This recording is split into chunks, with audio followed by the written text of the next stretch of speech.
In its quest to provide an open forum for discussion of controversial issues, this station allows hosts and their guests to express themselves without any significant censorship. You're advised that any views expressed by the hosts or their guests are not necessarily the views of Togi Entertainment or its partners. Motherhood Incorporated proudly presents Military Mom Talk Radio live on TogiNet.com. Co-hosted by Robin Boyd and Sandra Beck, the owner of Motherhood Incorporated. Military Mom Talk Radio is here with a powerful platform for women to discuss their ideas, issues, and concerns with respect to the military lifestyle. Military Mom Talk Radio encourages you to share your experiences of being a military wife and mother. This show is dedicated to educating your family about the many resources that are available in both the public and private sector, and we'll be sharing helpful information from women all over the world. We'll cover everything military, from helping a family member cope with post-traumatic stress disorder, to navigating government programs dealing with family issues, to the struggles of deployment, along with being a working mother both in and out of the home. This is Military Mom Talk Radio, and here are your hosts, Sandra Beck and Robin Boyd. Hey, military moms, this is Sandra Beck, and I'm here with Robin Boyd, and we've got a very, very in-depth show for you today. We have one guest, Dr. Suzanne Phillips, who's been on in the past, and we get to really get to the meat of some stuff today. Rob, what do you think? I'm excited for this because I love the shows that we do lots of fun things, but I also love these shows that we have a little bit more time to really have an amazing discussion. And our discussion today with Dr. Suzanne Phillips is going to be, like you say, in depth. But boy, if anybody is going to help you sort of get to the core of things, we've got a couple of gals that we do turn to on Military Mom Talk Radio, but Dr. Phillips really does have a way of just getting down to the core of a matter and helping you discern it. And it's important because, you know, some of these topics that we cover can't be covered in a 10-minute or a 15-minute segment. There's too much to go over. It is. And so I do appreciate her time today. And we're going to bring her on shortly. But there's lots going on. How's things in California? Are you finally cooling down over there? We are finally cooling down, and things are wrapping up for us for Operation Gratitude, which is not far from my house. I like to follow what they're doing. And Absolutely. I wanted to talk a little bit before we get on to other news you can use with their battalion buddies. And these are little bears and dogs. Maybe they're not dogs, it's hard to tell, but they're little stuffed animals that support the children of deploying troops. And they're so cute, Rob. They're like, you know, a little stuffed animal dressed in military garb. But aren't they adorable? They are. What's so cool about these is they have a little card that goes with them, and I wanted to read it because I think it's really poignant. And it says, "Hi, brave young warrior. I'm your battalion buddy. I'm here to cuddle and play with you while mommy or daddy is away. And my friends at Operation Gratitude will be sending a little something to mommy or daddy too."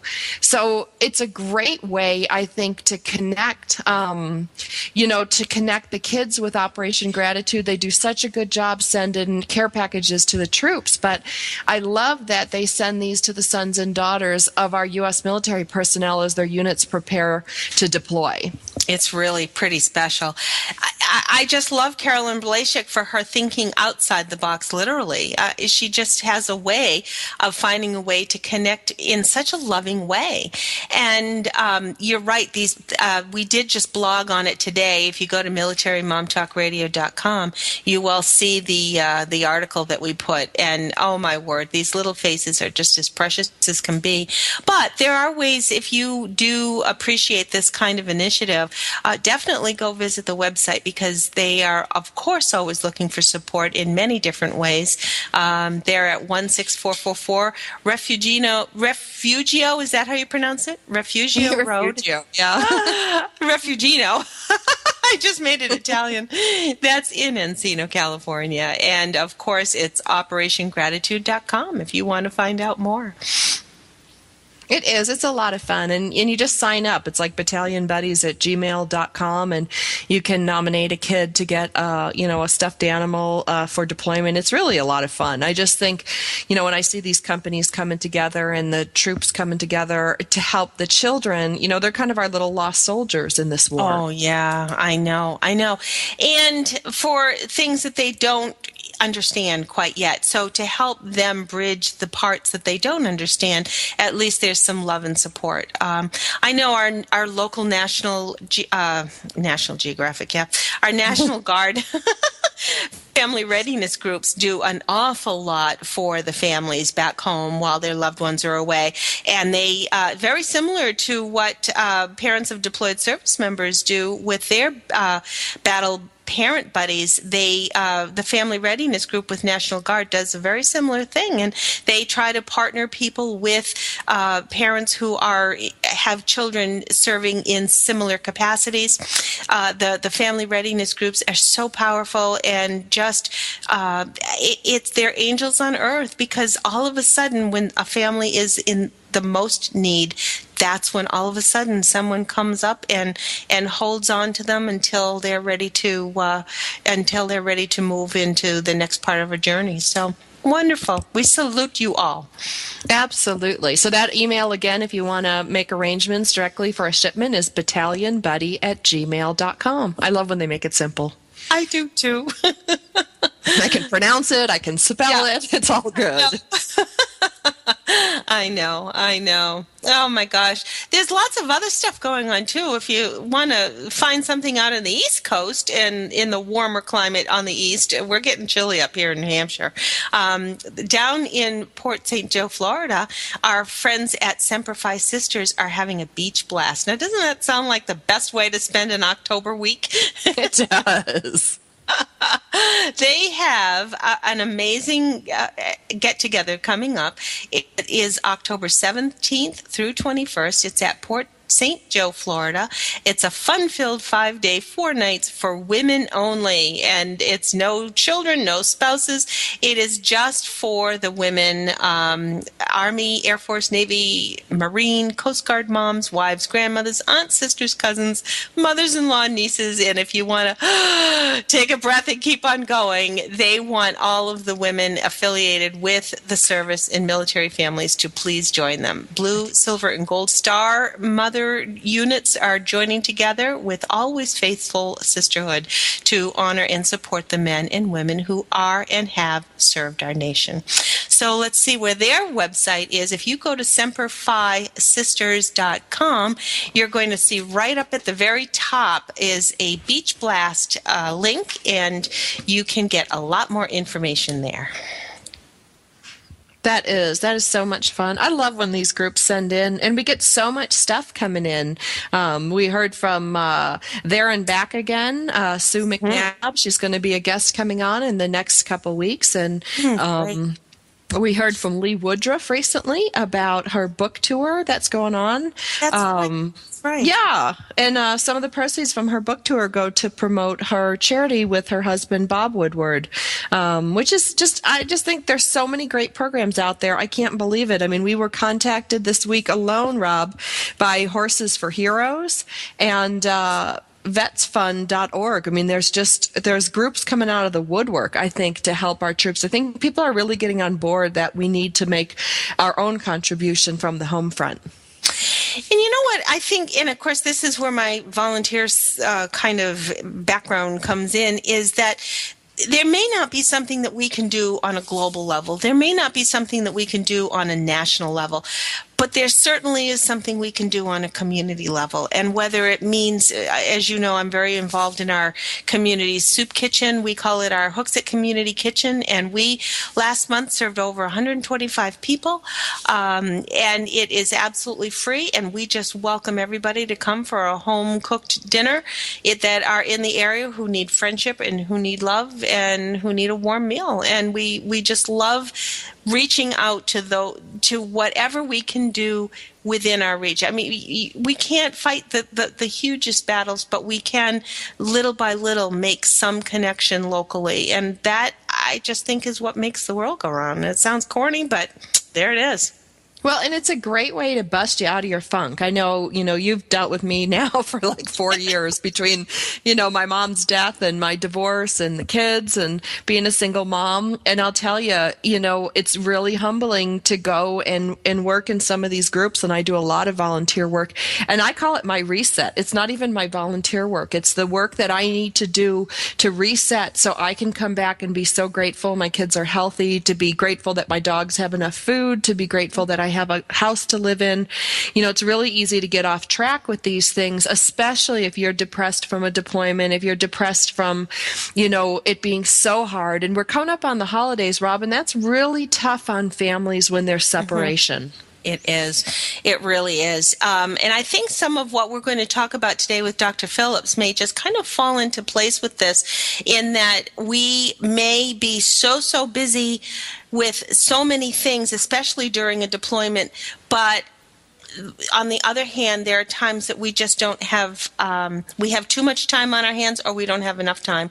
And I think what it is finding the way to prioritize the things that we have to do, prioritize the things that are going to make us stronger, and then find through that the strength to do the things that are the challenges of our own lives. I mean, that just seems so simplistic, but yet that's what we have to do to function and get on, I think. We really need to, like you say, get that reset in our lives. Yeah, because we do have a lot to be thankful for. And I think especially, as we come around the holidays and we feel so bad about our loved ones not being here, and it can turn from, being a really great time of the year to actually dreading it. I know I've had that. I go back and forth between those feelings, like really excited for the holidays, really dreading the holidays because of separation. And, and I just think every time I go and do volunteer work, I realize how much I do have to be grateful for. Absolutely. We're going to have to also talk a little bit about Toys for Tots as the next couple of weeks come up, Sandra, because I know how near and dear that is to your heart, too, and all of us at Military Mom Talk Radio. I was going to say Motherhood Incorporated, but it is so. But it is good because, if like I save all my kids' re-gifts, the birthday presents they get or the Christmas presents, and I can re-gift them over to Toys for Tots at the end of the year, take the tax deduction, and we all win. That's so perfect. Sandra, we've got a break coming up. On the other side of the break, we've got Dr. Suzanne Phillips. She has worked, published, and presented nationally and internationally on trauma, couples, uniformed services, bereavement, and relationship addiction. Stay with us for a wonderful conversation with Dr. Phillips after these messages right here.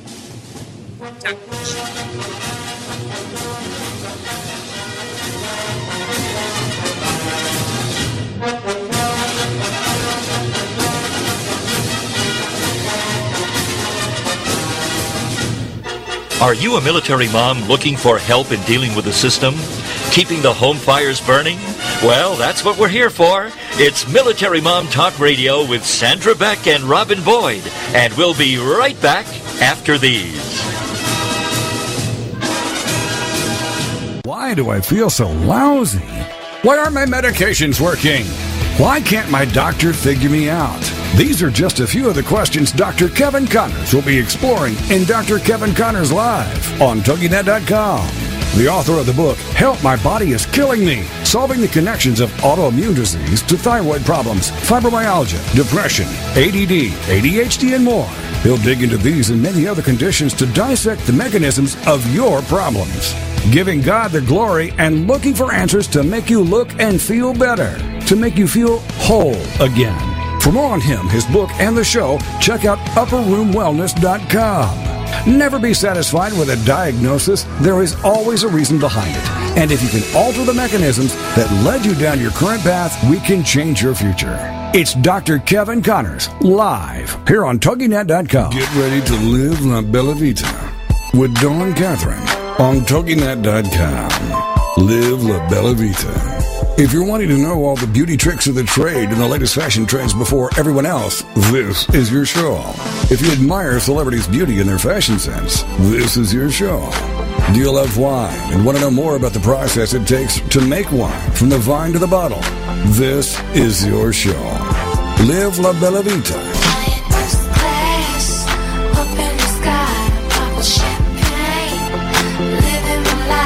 For more on the show and your host, check out our website, labellavitacosmetico.com. This is the kind of show you can sink your teeth into. If you enjoy traveling and food and family, all with an Italian flair, then you can live La Bella Vita with your host, Dawn Catherine. Wednesday nights at midnight, 11 p.m. Central, on TogiNet.com. Put a boot in your ass, it's the American way. Hey, Uncle Sam, put your name at the top of his list, and the Statue of Liberty started shaking. Welcome back to Military Mom Talk Radio on TogiNet.com. Covering topics to help on the home front with help from those who know how the system works and how to work the system. It's more fun than a sale at the BX. Now let's get back to it. It's Military Mom Talk Radio. Here again are your hosts, Sandra Beck and Robin Boyd. Red, white, and blue. Hey mamas, this is Sandra Beck and I'm here with Robin Boyd, and we've got a great show today because we're going to bring in Dr. Suzanne Phillips, and she always has such great things to bring to the show today. And Dr. Phillips, you were listening to the first opening segment. You have something to share with us about volunteering. Everybody, I'm happy to be back. An interesting thing about giving and generosity. In the corporate setting, one of the things that some studies have identified is that we have a finite amount of time. Bosses want to increase productivity, but when they put on more work and increase the time, they get negative results. Burnout, people disengage, they leave the job. What they found, which was so interesting, was that instead of managing time, which we really can't manage, why not manage energy? And across the strategies come from, we think that we get our energy from mind, body, spirit, and our mental capacities, as well as our emotions. And one thing that I found so interesting that fits in with what you were speaking about, Sandy and Robin, was generosity. They suggest that most people in a work environment, and this is probably true of us working at home, children have an even shorter cycle of this. We have a limited cycle of sustained attention. So as we get into over an hour, we're starting to feel depleted energy. In an office setting, and maybe even at home, most people reach for coffee or the donut they promised themselves they would never eat, but they're getting tired. Now, an interesting ritual that they trained people to choose different rituals to use throughout the day to renew energy. And one of them was going over to a coworker and paying a compliment, or a manager going over to an employee and affirming some work they did.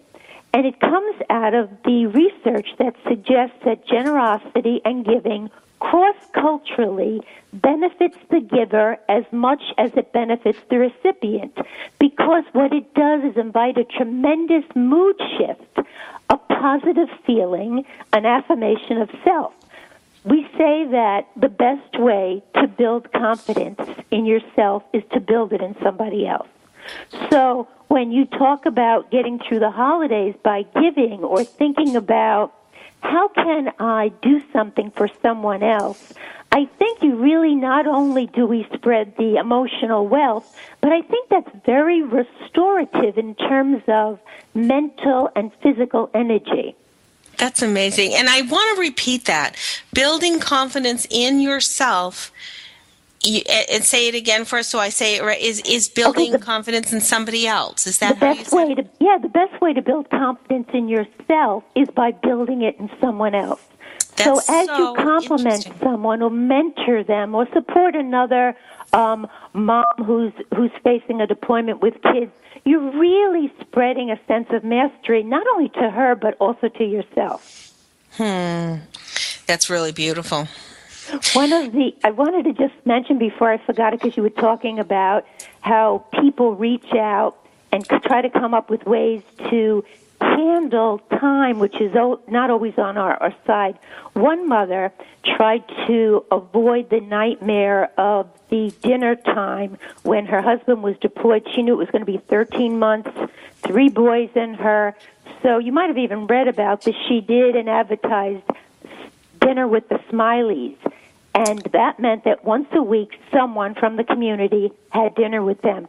It caught on so much that the governor came, the priest came, teachers came, a baseball player came, and the children were delighted, but the payback, the people coming were thrilled. It's that passing forward, doing something for someone else. And I just wanted to pass it on because I thought it was such a good idea. That's really, really neat. I know it's good for a lot of families, actually. I was thinking I might do that myself because it's just me and the two kids as a single parent. Absolutely. And people, you'd be surprised how interested people often are in volunteering and giving, and they really don't quite know how. So whenever we think of ways of inviting people to help us renew energy, usually you're giving them a gift in inviting them and helping them find a way. I wanted to mention some of the other ways that I thought were very striking in the corporate world in terms of renewing energy as opposed to trying to change time that I thought were very translatable. One of them is rethinking sleep. I think that we all would agree that if everybody got 8 hours, this would be a great thing. That is very difficult often if you're a working parent. And it's also very difficult sometimes for children who have, as we mentioned in the last show, they have activities from dusk to dawn. They are dawn to dusk. They really are exhausted. And in an interesting book that's come out on rethinking about sleep, it suggests that we have locked ourselves into the belief that the 8-hour cycle is the only way. And yet if you look at other cultures, they don't necessarily get sleep in one chunk of time. And the takeaway message for that is don't rule out the power of naps. A 24-minute nap has been shown to restore cognitive performance at the same level as someone who had the full night's sleep.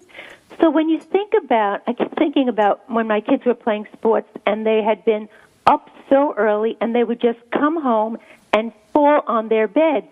And actually that's not a bad thing for a kid to do for 20 minutes, far better than surfing the net, far better than texting, because in that sleep we have cognitive as well as physical renewal. So that sometimes this particular writer was saying someone could get so worried that they're not getting enough sleep that it actually exacerbates the insomnia, the sleep problems. So we ought to think about being more flexible. I mean, I've often worked in the city and travel home by train. It's a long ride. Well, there's a lot of people sleeping. It's not a bad idea.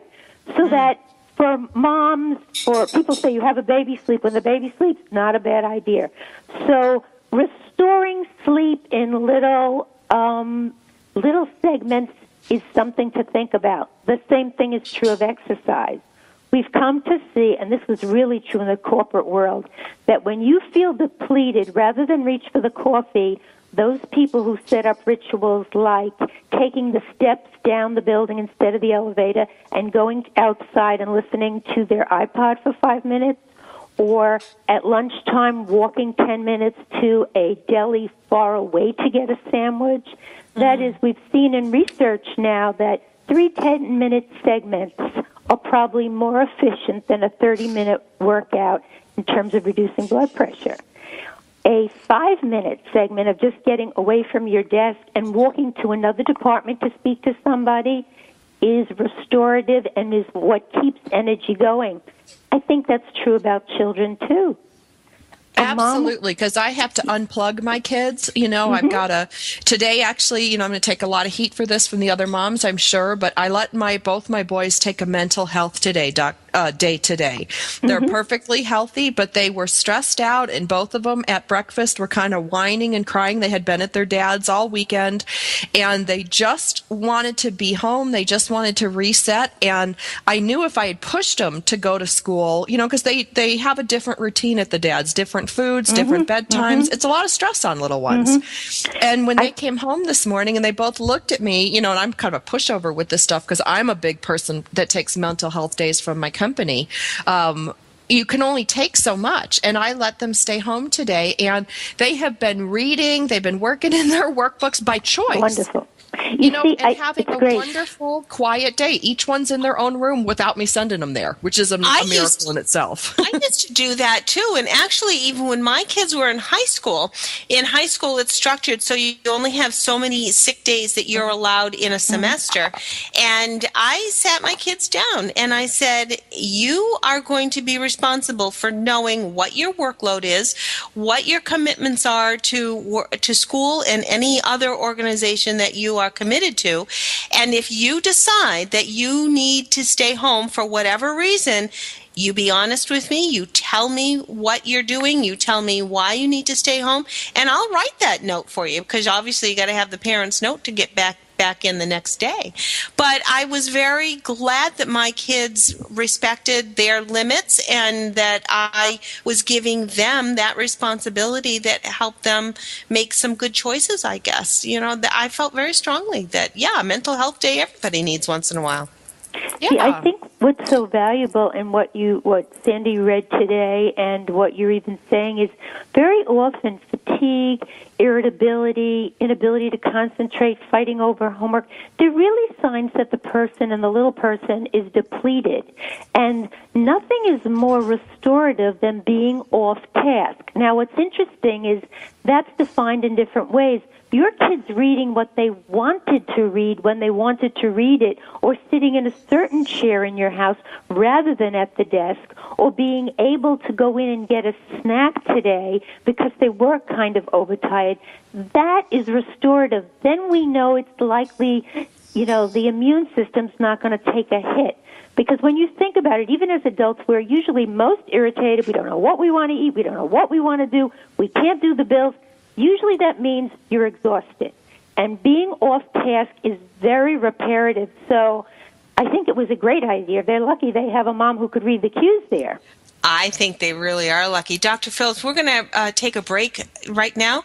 On the other side of the break, what we'd like to chat with you a little more about is this stress and being relative to time that not only we have with our kids, but maybe we have as couples. And and that was somewhat of what you have recently written and have been talking about, is why couples disagree about time. And I think there is an awful lot of stress as far as how each one of us decides is our best way of time management, and sometimes we don't quite get the message of what the other one's management style is all about. So I think it would be great if you could help us with a little more insight on that. Okay. On the other side of the break, back with Dr. Suzanne Phillips here on Military Mom Talk Radio.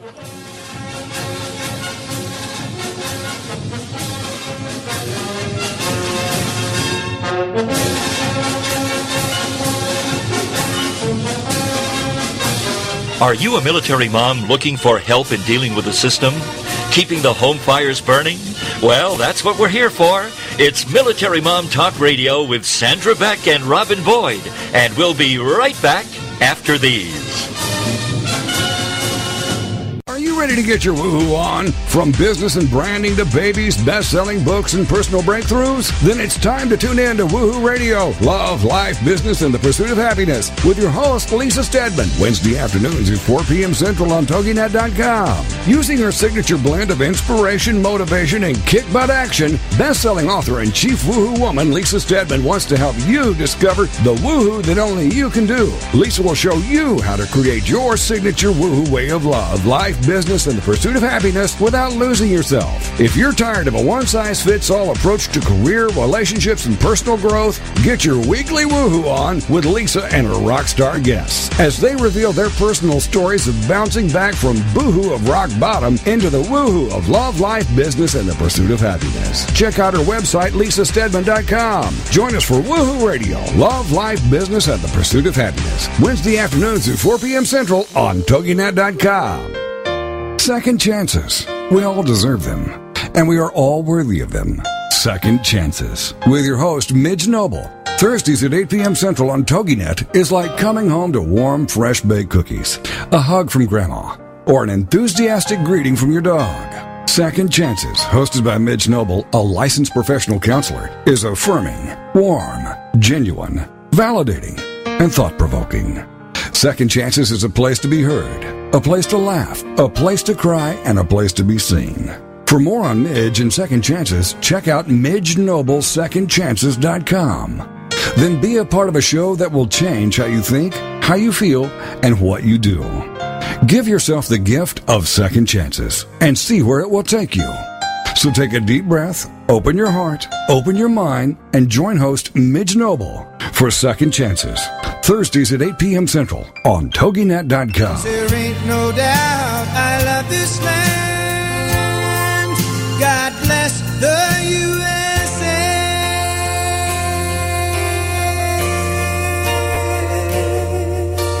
Welcome back to Military Mom Talk Radio on TogiNet.com, covering topics to help on the home front with help from those who know how the system works and how to work the system. It's more fun than a sale at the BX. Now let's get back to it. It's Military Mom Talk Radio. Here again are your hosts, Sandra Beck and Robin Boyd. Hey, Military Moms. This is Sandra Beck, and I'm here with Robin Boyd and Dr. Suzanne Phillips. And for those of you playing along at home, real good chance I'm going to yell at my kids during this show. They are making so much noise in the other room. This whole mental health day that was supposed to help them has completely stressed me out. Just saying.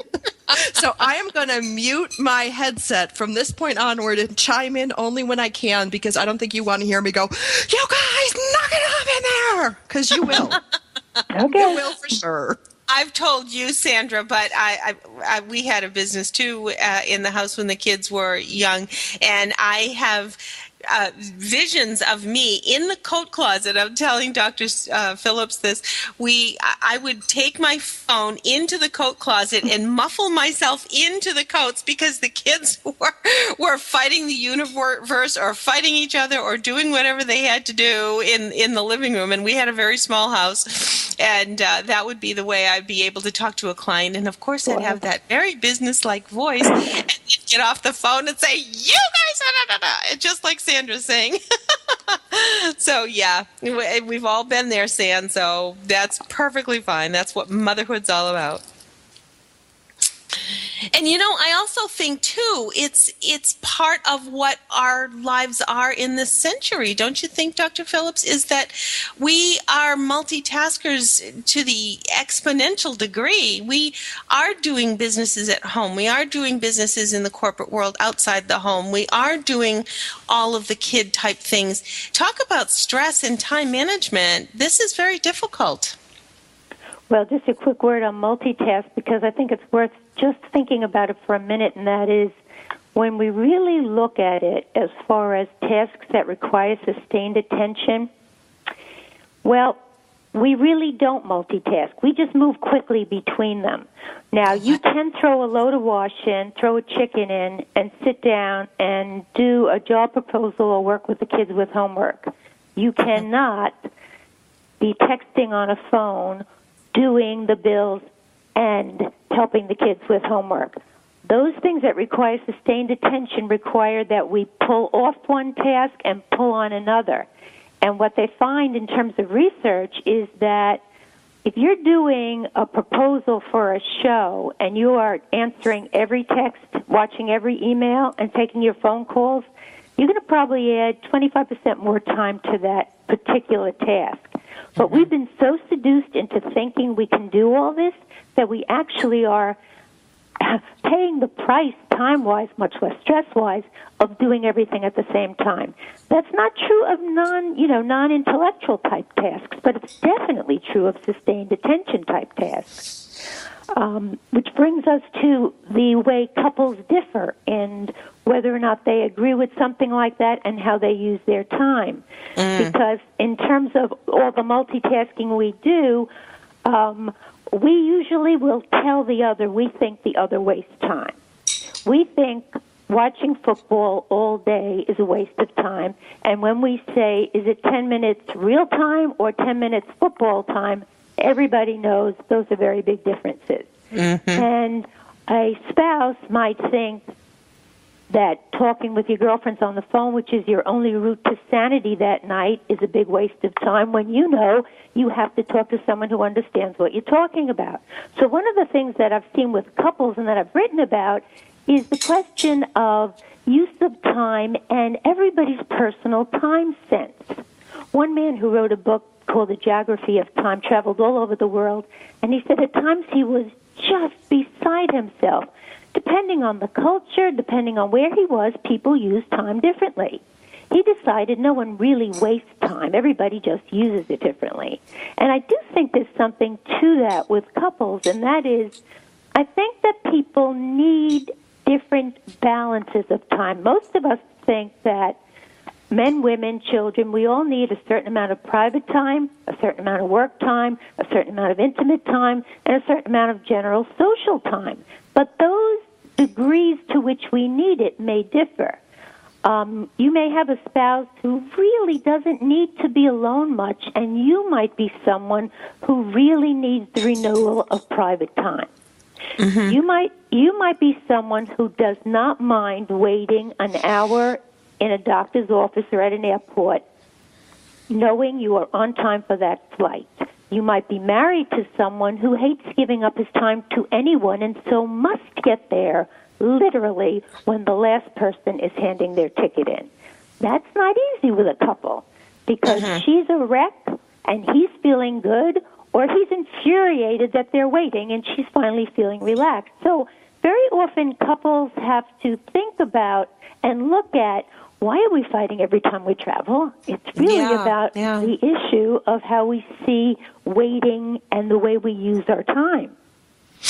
And I think the time-old, typical, stereotypical argument that one sees is that, especially if you have a family, the mom isn't just packing her toothbrush and putting in an extra pair of underwear in the overnight bag like the guy is probably doing. The mom is not only packing her things, but packing the kids' things, making sure they've got the snack, making sure she had the mail delivered to the P.O. box instead of to the house delivery, making sure that the oil man isn't going to come and deliver that week. All of those things, while the guy is sitting, and I don't mean to be stereotypical, but I'm sorry, this is the way it usually lays out, is that he's the one saying, why are we running to the airport at the very last minute when we could have been there a half an hour ago? Well, there again, she just succumbs to all of these responsibilities and probably doesn't express, we have to make sure these things are done before we can go. And communication ends up being the biggest issue, too. Well, you're talking the typical fight. Why can't you ever be on time? And she's saying, if the only thing I had to do was get myself ready, I'd be on time. That's right. I wish I could be sitting in the car. And priorities. It's like it's not my priority to get there, an hour before because I have to pack all this stuff. I'm responsible for like 90 other things. The person I'm traveling with, all he has to do is pick up his suitcase and walk out the door. Mm-hmm. I have literally said to spouses, sitting in the car beeping while she is getting ready will not make her move faster. It will just increase anxiety, and the chances are she will move slower and her mood will not be great. Mm-hmm. So it goes back and forth. In a similar way, sometimes a guy's racing to get home or to get to the game where the kid is playing, and she's infuriated that he's late. And I've said to couples, no one's going to win this argument because time is very related to context and situation. You are watching the moments that he is late and he is racing against the clock. Two different contexts. You can't possibly have two winners and two losers. You got to call this one a draw. In some ways, there is a notion that the time frame we're sitting in is the one we're going to judge the other person by. And that's a big problem often with couples. Much like, as we sort of said, somebody is waiting on one hand for deployment to end, but every day there's not enough time. It's such a paradox in terms of trying to tolerate the way we can't really manage time because it's really finite. We can't really control it. We sort of manage to work within the parameters of time.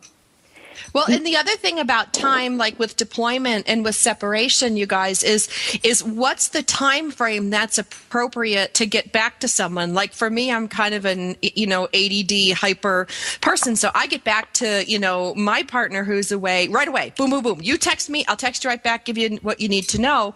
Now, the person I'm dating who's a military commander, 3 days might be his time frame. And don't you love it when they do reply, then it's yes. And you're like, what's the yes? And you're like, what? I've sent you 16 texts with 15 questions, and apparently you answered yes to all of them, so I will be getting a new Mercedes. I'll be flying to the Bahamas, because that time frame thing, though, is really frustrating. Well, but you're also taking into account the difference with which people will respond to text, emails, etc. That is, if he's finding that it's best for him, let's just suppose, to not be watching everyone that comes through, and like some folks will say, I'll just check every hour. Someone else checks every time they hear the bling. So he's not even thinking he's not responding, and it might actually serve him well not to be so hyper-responsive. Little does he know that you're at the other end wishing to connect. So that's a good conversation to have in terms of, just give me a heads up so I know I'm not waiting, in terms of what happened to your email. I mean, even in terms of worrying about deployed partners, I've heard all kinds of ideas.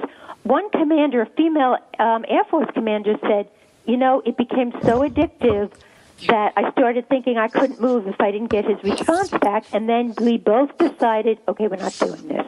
What they did was keep daily journals that they planned to share when they saw each other together, but they would have a few times during the week when they did the back and forth. I mean, every couple's different, but it's worth knowing what are the parameters you're going to be checking on. Because for someone, every text in a minute they're back, and for other people, that's not going to be true. I mean, it's an interesting issue you raise, and very common for couples. One woman was particularly enraged that her spouse did not respond, and by the time he did respond, forget it. But what she could not know is that he could not respond in the middle of a business meeting. Right. So that you often don't know the situation the partner's in when you send you must tell me what we should do about this kid or this situation.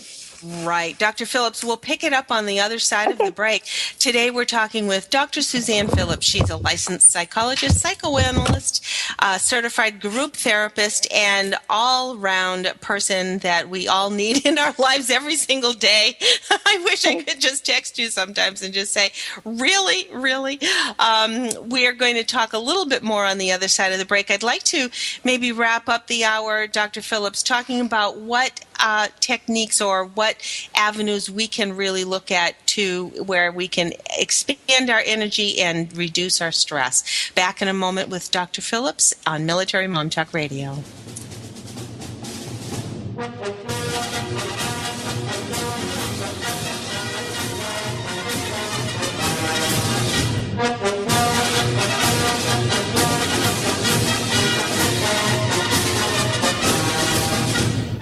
Are you a military mom looking for help in dealing with the system? Keeping the home fires burning? Well, that's what we're here for. It's Military Mom Talk Radio with Sandra Beck and Robin Boyd. And we'll be right back after these.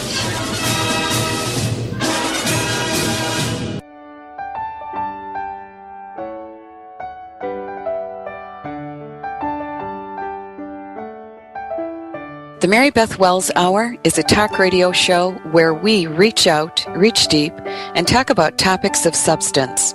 We'll cover points of interest, such as World War II and the Holocaust, the Vietnam War, the planets and the oceans, skydiving, rock climbing, and much, much more. Join me every Monday at 9 a.m. Eastern Standard Time as we delve into and discuss fascinating subjects. It's a program to pique your interest for sure.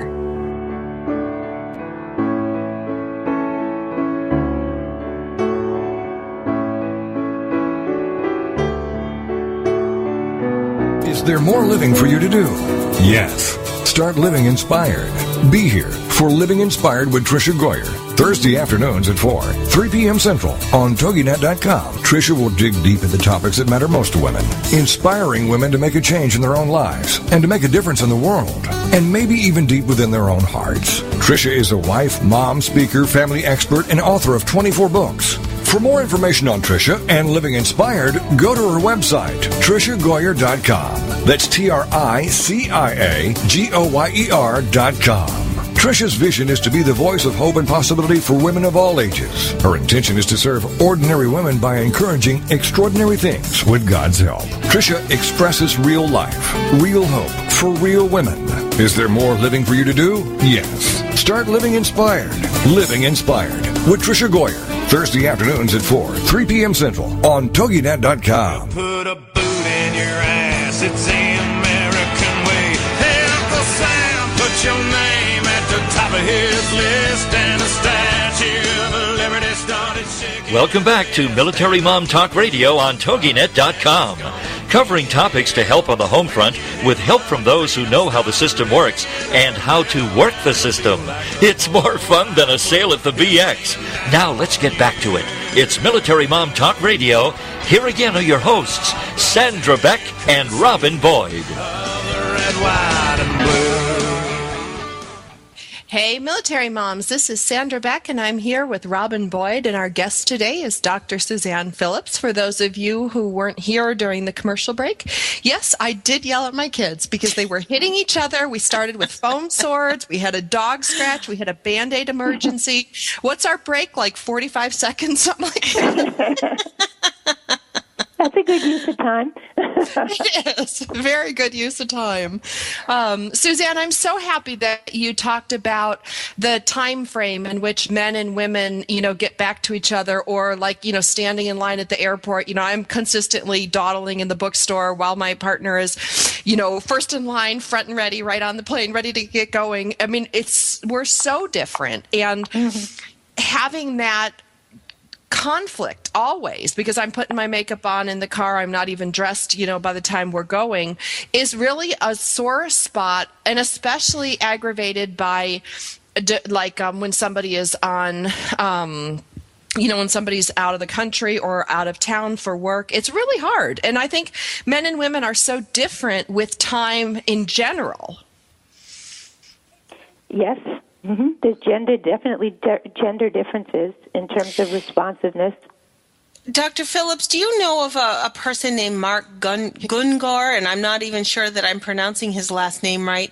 He's actually a pastor, and he has done seminars and speeches, and I caught him on something on YouTube, and he does this wonderfully delightful presentation on describing men's brains and women's brains, and he talks about men's brains being little nice tidy boxes, and men being in their box when they're doing this task, and then being in their other box when they're doing another task, and never should the boxes ever touch each other. When then he goes over to a woman's statue, and he talks about them all intertwined and internetted and interwired, and he's making all of these gestures with his hands, how they're all like electric explosions going on all the time. Thoughts in my box. Okay. we just heard from the new generation of men who's in here getting his soccer clothes on while we have our show. Okay. Well, just related to your comment about the different brains of men and women, there's another very good book called Why Men Never Remember and Why Women Never Forget. Why men can't remember and women never forget. And the one example that just seems so true, and people seem to really respond to it, is the way in which the stress level persists with women and quickly drops for men. For instance, so a couple's having an argument, and cortisol level, stress level up for both. And we're probably wired this way from, cavemen days. Within a half hour to less, boom, man's stress level's down, he's rolling. A woman's will stay sustained for over 3 hours. Now, this explains why that 3 hours later, she's saying, so here we go again, right? And he's going, what? You mean we're not going to talk about it? And he's going to say, talk about what? He's done. He's miles away. But she's still really sustaining a very high level of stress. Now, was this as a way to protect offspring, to remember that something negative happened and you don't drop that guard for a long time? As she describes in the book, do men need to drop it right away so they're not afraid to go back and hunt? Maybe. But it's the biggest piece of argument often with couples I see, it happens in my own life, which is, she's holding on, or she's accused of, you're hanging on to it, you're bringing it back. Well, she's not really neurophysiologically done. That's a big difference with men and women. We know that there's differences, and that it's obvious that that's never going to change. What can we be doing to reduce the stress that this difference in time approach is in all of us? How can we reduce the stress and the conflict between each other? One of the things that I say, and I often do lectures on with couples, is to be informed is really to be empowered as a couple. So let's say the couple knows that it's harder for her to recover, and he's already thinking about something else. Well, just knowing that and saying, okay, so how are we going to handle that? How are we going to finish an argument in a way that doesn't disrupt the whole night? Or, all right, how are we going to handle the airport scene? See, if a couple can mutually acknowledge we each add a piece to the pie, they're in a very good place to really negotiate their differences and even use them as assets. It's when people begin to assume the worst of each other, assume negativity, blame the other. When once we get into blame or negative projections, the whole mutual connection and power of a couple really starts to be lost. So what I'll say to a couple is, unless you're dead, you're going to fight. The question's not in the fight. It's in the recovery. So if one of you is able to say, well, time out, weren't we going to watch a movie? Let's pick this up tomorrow. Or time out, we're now in such a heated debate, neither of us are making sense. I've said to couples, stop walking to other rooms, write down your point, and come back with it written on the paper. Change the set. So that if couples can harness the fact that if they're human, they're going to be different, the fact that their gender links of differences also, it really gives them, really a heads up and an ability to use the differences. And there again, it all kind of boils down to that communication, doesn't it? And I think so many times, some people are, you kind of see it in church sometimes. You're at coffee hour after church, and you've got one spouse that's yapping away with a little group, and you've got the other one that's just very patiently standing there and saying, yep, I know, they'll be along in a minute. Then you've got the opposite side of it, that you've got the person that's just glaring across the room, and the minute the eyes make contact, it's like, oh, gotta go, bye, and you're out the door. I guess you just have to appreciate that each one of us is different. We obviously married each other because we love each other, and we have to look at what we admire and love in each other to be able to say there's more of that than there is of the thing that's irritating me. And if it's not agreeing on time, I guess that's the concession that we have to make in order to appreciate each other's love for each other, I guess. Yeah, I think it's such a good point you're making. I think part of any strong bond is being able to accept what you're not crazy about in the other, and feeling that what's good about this person so offsets that you can, not sweat the small stuff. I think, though, when the difference really starts to really impede who you are, or in any way make you feel less than you are, you got to address it. Those are the things that you really address.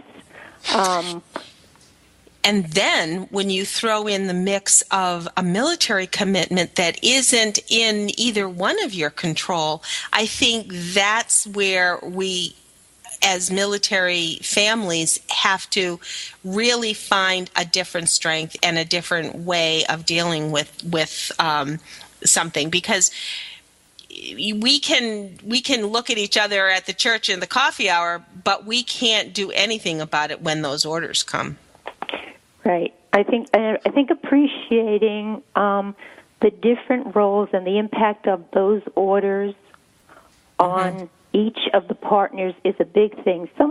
This might be something that will be helpful, and that is using 3 different lenses, which is when something happens, be it orders or even some sort of incident that's upsetting to the family, or something happens, consider it first from a reverse lens. How does this look if I'm standing in his shoes? How does this look if I'm standing in her shoes? Then consider it from a forward lens. Okay, what's this really going to be like 6 months from now? Putting it in the future sometimes somewhat lessens the intensity of the fear and or the enormity that it may seem at the moment. And the other is a broader lens, which is, okay, this stinks. How are we going to make this into something that's positive? How are we going to turn this into something that we're going to look back at and think, you know what? We must be something if we could get through 3 deployments. So that you try to bring a different perspective on it. The one in terms of putting yourself in the other's shoes is often really unawakening to couples when they realize that it wasn't that she really didn't want to understand what you were going through. She was alone with what she was dealing with, and the reverse. Wow. So, Dr. Phillips, where can people find more about you? Okay. My website is www.couplesaftertrauma.com. Great. And do you have let me just give you my blog site is Healing for Couples on Psych Central. And there's loads of blogs on military couples and on deployment, etc. That's wonderful. And when you visited us last, you were talking about your book, Healing Together, A Couple's Guide to Coping with Trauma and Post-Traumatic Stress. So we want to make sure that people do find that and find you at your website. Thank you so much, Dr. Phillips, for being with us today. You're awesome. Thanks so much for having me, and best to everyone listening. Thank you. Sandra, next week we've got a great show coming up. We've got Karen Jeffries, the Veterans Moving Forward organization. They're at vetsfund.org. And we also have Sydney Knott. Horses for Heroes, you told me we're having. We do. We got a big one next week. That's really exciting. Well, you tell your kids to have an awesome rest of the afternoon and share their time and reduce mom's stress. Right, we'll give them show credits. Max and Zach get show credit for today, just like Sally the barking dog and your cat that plays the piano. Yeah, last week we had a playing cat. My cat does. They walk across the keyboard, and I think it's hilarious the way they do that because they get the biggest kick out of it. You can see it in their face. So, well, anyway, Sandra, another great show. Dr. Phillips is amazing, and I always feel so renewed after speaking to her. She's just great. We'll have lots more next week on Military Mom Talk Radio. Visit us on iTunes and visit us at militarymomtalkradio.com. Have a great week, everyone.